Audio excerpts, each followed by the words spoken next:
After 37 years, my company said I had to go. A younger employee said, goodbye. And a bad manager said, just cutting costs. Then, 49 people canceled deals. The CEO asked, who are you? Actually, I was. Emily sneered at me after I announced my resignation, and I responded by maintaining a silent, steady gaze. Our conversation had revolved around the company's decision to cut labor costs, with particular disdain aimed at those supposedly exploiting overtime pay. Tom, too, seemed to relish the notion of trimming expenses. A week later, my phone incessantly rang with calls from the company. Upon answering, the president inquired sharply, who exactly are you? I couldn't help but scoff mockingly at the president's question. In response, I introduced myself as Lily Johnson, 9-year-old employee with 37 years of dedicated service. Since my college graduation, I explain our company's role in providing administrative services, particularly catering to busy company presidents handling clerical work, specializing in tax-related matters. I proudly managed 45 clients, a responsibility that had grown overwhelming despite the assistance of a part-timer. Despite the challenges, I couldn't show any sign of weakness. Our clients were long-standing relationships. Their adversity has fueled my determination. Today, as I sat in front of my computer, the relentless harassment from Tom and Emily weighed heavily on my mind. Tom, 7 years, my junior, and now the head of the tax department, had drastically changed his demeanor 3 months ago upon promotion. His once polite tone was replaced with condescension and complaints, making every interaction a struggle. Even when I countered, he remained unfazed, instructing me to consult the manual for guidance and warning against unnecessary actions. Emily, Tom's assistant, joined in the harassment, criticizing my efficiency and mocking my rank-and-file status. Despite being the first to decline a promotion to department head, fact unknown to Tom and Emily, I committed to completing my regular duties. Their harassment persisted. Tom accusing me of increasing overtime, branding in a waste. Emily echoed his sentiment, sighing, as she claimed, my constant overtime was dragging down the entire tax department's performance. The recent cause of my overtime was Tom unexpectedly leaving a month's worth of client files on my desk to be filed by the end of the month after work.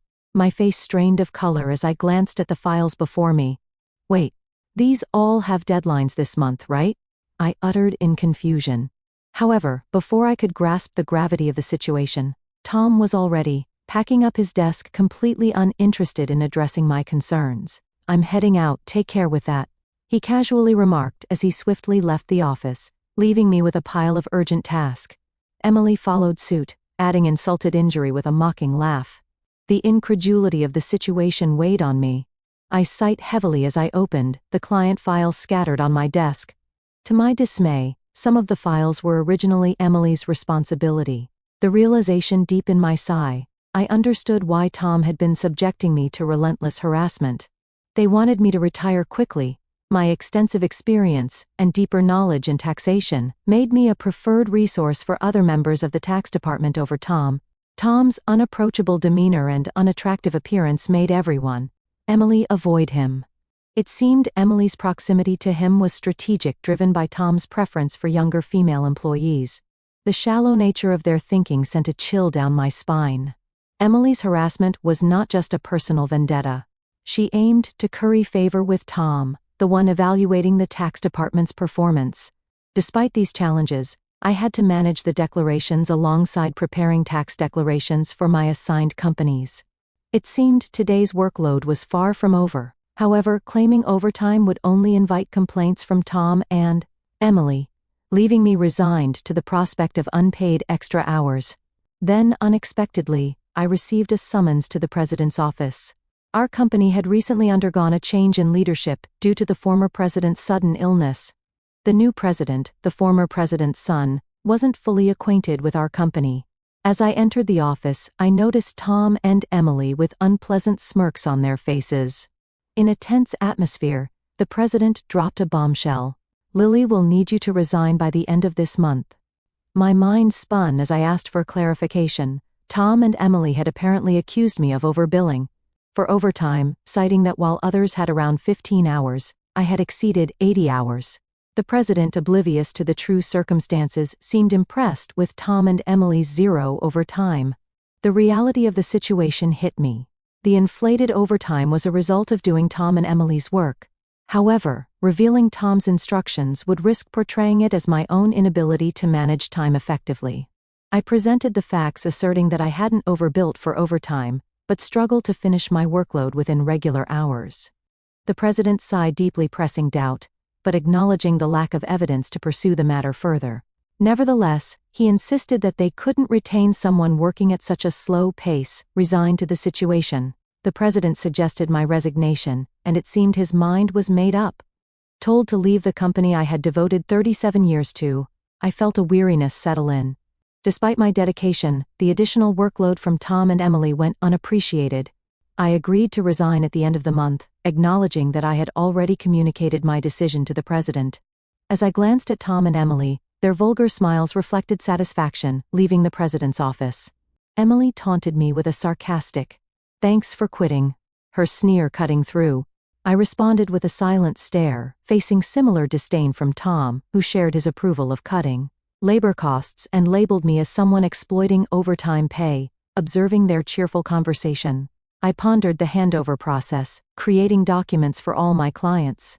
I ensured proper farewells and appointments with those I could meet personally. Unable to schedule a meeting with the president, I resorted to letters to inform them of my successor. A week post-resignation, enjoying a moment of relaxation at home, my mobile phone rang. Seeing the company's call, I hesitated, having already completed social insurance procedures. However, persistent calls from both the company and Tom and Emily's personal mobiles led me to answer reluctantly. As I picked up, President urgently spoke, "Who exactly are you?"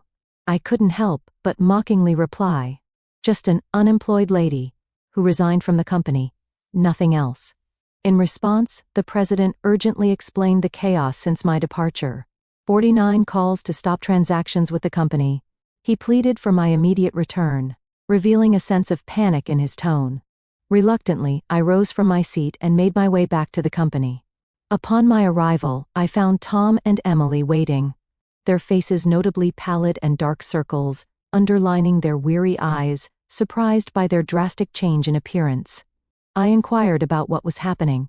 Tom glared at me and revealed, "Since you left, we've been bombarded with calls to stop transactions, not just from your clients, but also from prospective companies we were planning to introduce. What did you do?"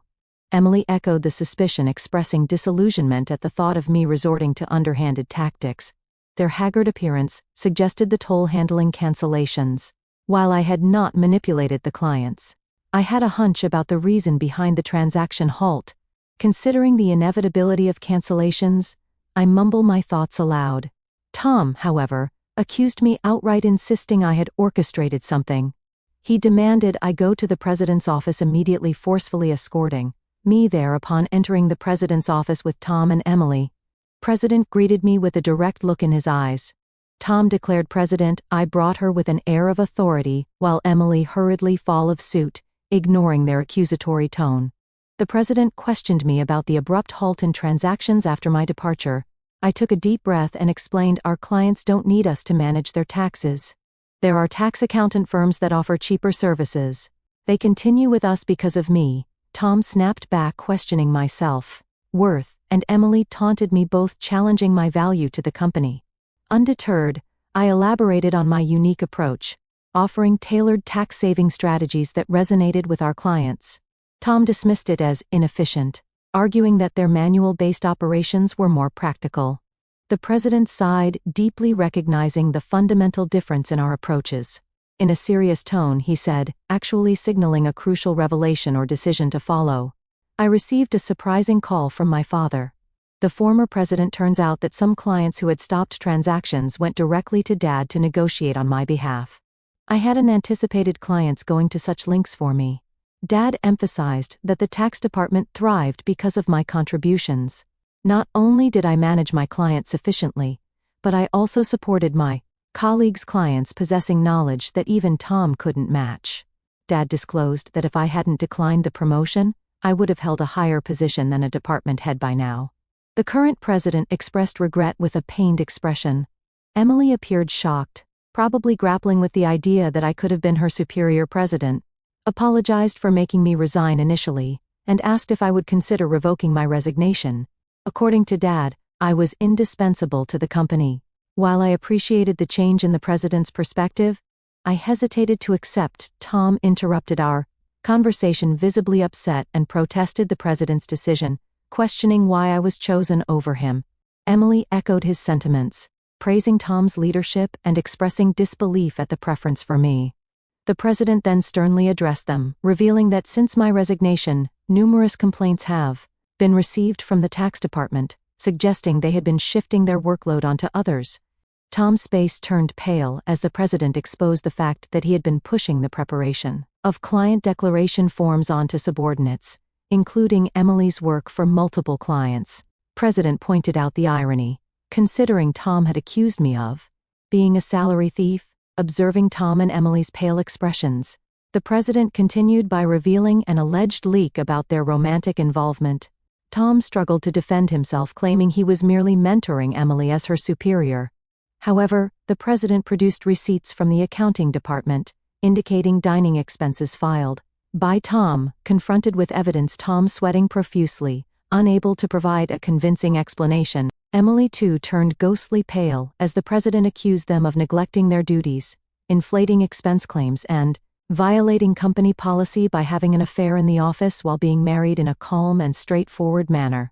The president declared the termination of their employment effective immediately. Tom and Emily tried to resist, promising to retract the receipt claims and pleading for their jobs.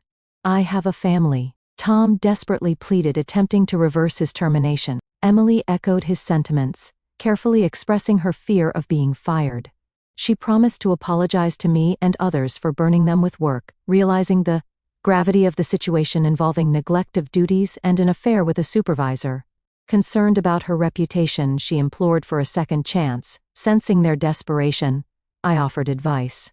"Why don't you stop resisting?" "Undignified?" I suggested. Tom glared at me, retorting, "Shut up. What would a single person like you understand?" I sighed, reminding him, "Tom, you were the one who got me fired. It's just karma. What goes around comes around.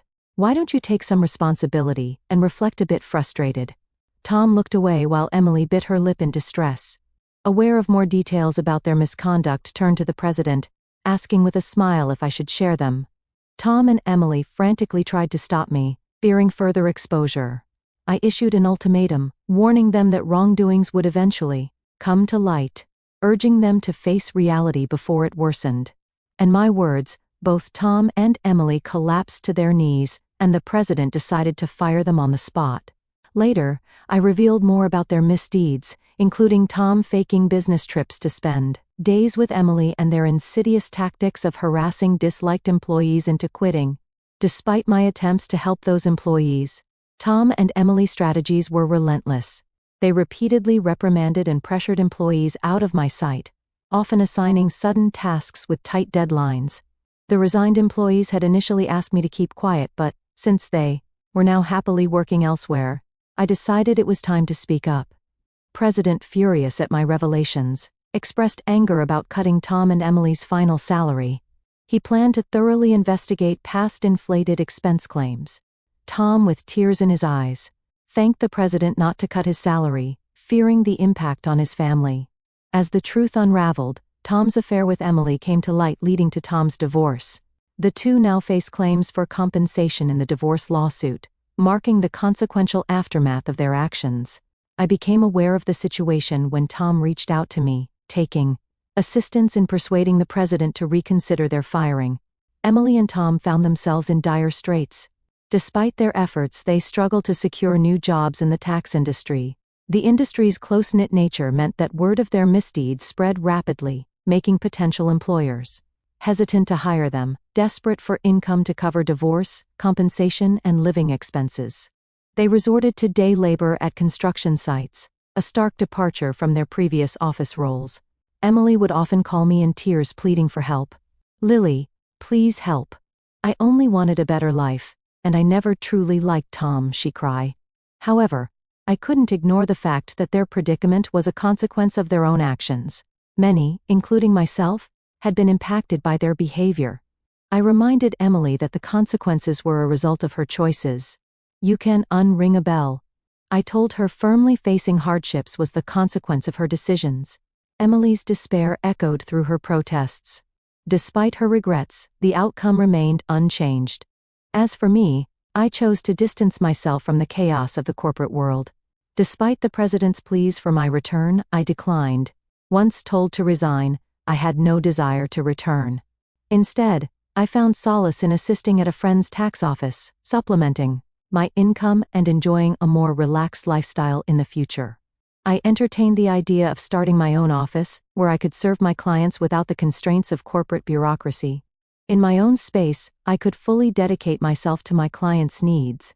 As a tax accountant, I aspire to be on equal footing with my clients, providing service without superiority. This marked the beginning of a new chapter in my life, one filled with excitement and opportunities to pursue what truly mattered to me.